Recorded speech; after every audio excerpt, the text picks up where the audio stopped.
আচ্ছা, কখনো কি ভেবে দেখেছেন বিশ্বের অন্যতম প্রাচীন একটা সভ্যতা কিভাবে ইতিহাসের এক নাটকীয় বাঁকে এসে পুরোপুরি বদলে যেতে পারে? আজকের আলোচনাটা ঠিক সেই পারস্যকে নিয়ে, যা আজকের ইরান। চলুন দেখি কিভাবে মাত্র একটি ঘটনা তার হাজার বছরের পুরনো পরিচয়কে এক সম্পূর্ণ নতুন পথে চালিত করেছিল। একবার ভাবুন তো, ৪০০ বছরেরও বেশি সময় ধরে টিকে থাকা একটা বিশাল পরাশক্তি, যার ভাগ্য কিনা নির্ধারিত হয়ে গিয়েছিল শুধুমাত্র একটা যুদ্ধে। এই গল্পের প্রেক্ষাপট যেমন বিশাল, তার ফলাফলও ছিল ঠিক ততটাই সুদূরপ্রসারী। তো আমাদের গল্পের শুরুটা হচ্ছে সাসানীয় সাম্রাজ্যকে দিয়ে।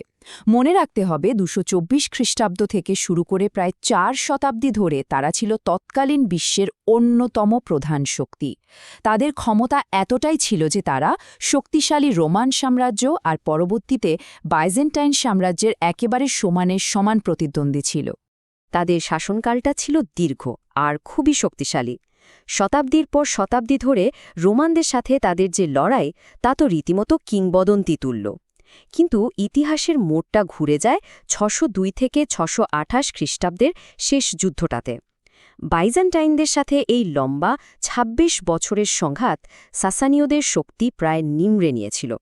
মানে মূল ব্যাপারটা হল কয়েক শতাব্দীর এই লাগাতার সংঘাতের পর, বিশেষ করে সেই শেষ ২৬ বছরের ভয়াবহ যুদ্ধের কারণে সাসানীয় সাম্রাজ্য ভেতর থেকে মারাত্মকভাবে দুর্বল হয়ে পড়েছিল।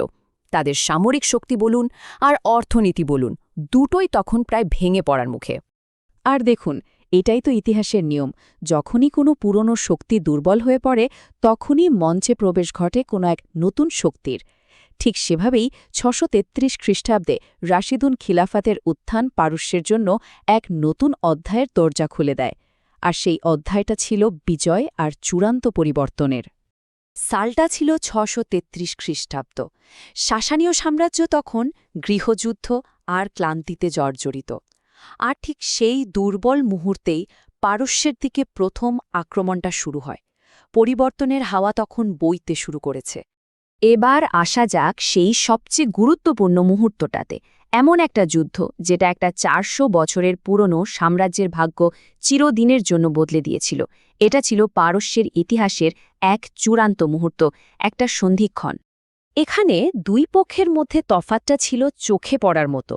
একদিকে সাসানীয়দের বিশাল প্রতিষ্ঠিত কিন্তু বহু বছরের যুদ্ধে ক্লান্ত একটা সেনাবাহিনী, আর অন্যদিকে আরব থেকে উঠে আসা এক নতুন, অসম্ভব একতাবদ্ধ আর প্রচণ্ড গতিশীল একটা শক্তি, যাদের মধ্যে ছিল জয়ের তীব্র আকাঙ্ক্ষা। সেই চূড়ান্ত লড়াইয়ের নাম ছিল আল কাদিসিয়াহার যুদ্ধ। ৬৩৬ খ্রিস্টাব্দে হওয়া এই যুদ্ধটাই ছিল পারস্য সাম্রাজ্যের জন্য মোমেন্ট অফ ট্রুথ। এখানেই তাদের ভবিষ্যৎ নির্ধারিত হতে চলেছিল। প্রশ্নটা ছিল খুব সহজ, কিন্তু এর উত্তরটা ছিল ইনক্রেডিবলি কমপ্লেক্স। কে শাসন করবে পারস্যের প্রাণকেন্দ্র? একটা প্রাচীন সভ্যতা কি পারবে তার অস্তিত্ব টিকিয়ে রাখতে, নাকি এক নতুন শক্তি এসে তার জায়গা নেবে? উত্তরটা আসতে খুব বেশি দেরি হয়নি এবং সেটা ছিল খুবই নির্মম। সাসানীয়রা এই যুদ্ধে শোচনীয়ভাবে হেরে যায়, আর এই একটা পরাজয়ই তাদের সাম্রাজ্যের প্রাণকেন্দ্র দখলের রাস্তা পুরোপুরি খুলে দেয়। তাদের পতন তখন কেবল সময়ের অপেক্ষা। তো সামরিক পতনের পর কি ঘটল, এবার আমরা সেই দিকেই নজর দেব। কারণ এটা শুধু ক্ষমতার হাতবদল ছিল না, এটা ছিল এক গভীর সামাজিক আর সাংস্কৃতিক রূপান্তরের সূচনা। সাসানীয় সাম্রাজ্যের পতন কিন্তু ধাপে ধাপে ঘটেছিল। প্রথমেই পতন হয় তাদের রাজধানীর। এরপর ৬৫১ খ্রিস্টাব্দে যখন শেষ সাসানীয় রাজা তৃতীয় ইয়াজদেগের্দ নিহত হন, তখন রাজবংশের আনুষ্ঠানিক সমাপ্তি ঘটে। ক্ষমতার এই পরিবর্তনের সাথে সাথেই পারস্যের ধর্ম আর সমাজের ছবিটাও বদলাতে শুরু করে। রাষ্ট্র ধর্ম জরাথ্রুষ্টবাদের প্রভাব কমতে থাকে, আর পারস্যের মানুষ ধীরে ধীরে ইসলাম গ্রহণ করতে শুরু করে।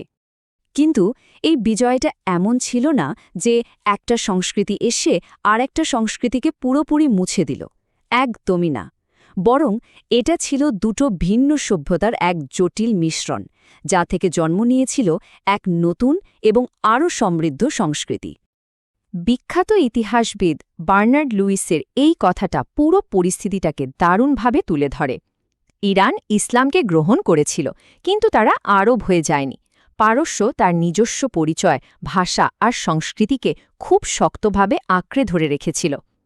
এক কথায় পারস্যবাসী থেকে গিয়েছিল। সত্যি বলতে কি, সাসানীয় সভ্যতা নতুন ইসলামী বিশ্বের ভিত্তি গড়ে তুলেছিল।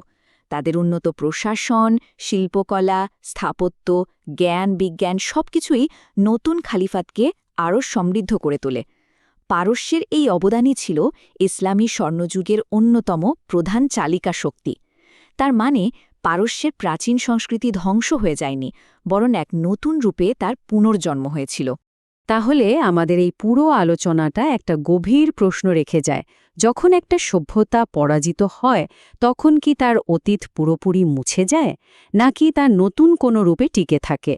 পারস্যের ইতিহাস আমাদের এটাই দেখায় যে একটা জাতির পরিচয় আর সংস্কৃতি অনেক সময় বিজয়ীর শক্তির চেয়েও বেশি স্থায়ী হতে পারে।